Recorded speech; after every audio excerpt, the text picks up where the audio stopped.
Kung dati, nasa ibabaw lang ng lamesa ang mga books ni Kuya Klaus, di na ngayon. Good day sa'yo!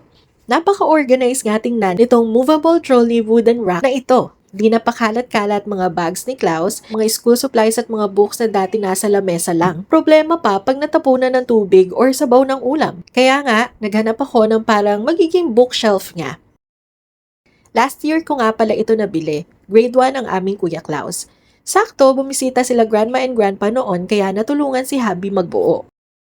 Si Mama naman ang nag-ayos initially ng mga books ng original baby niya na si Kuya Klaus. Thank you po, kaya lang may tagagulong baby dito. 3 layers na pala itong napili ko na may dimensions na 50 by 30 by 82 centimeters. Tamang-tama lang ang masasakop na space. Marami din itong pwedeng pagpili ang sizes at layers, kaya pwedeng-pwede din maging side table, organizer rack ng mga toiletries, groceries, and kitchen supplies. Depende na lang din on your needs. Sa amin, ginawa namin siyang lalagyan ng books, bags, and school stuff ng estudyante namin. Kung gusto mo rin ng clutter-free na gamit ng grade schoolers mo, check the link at i-check out mo na to. Blessings!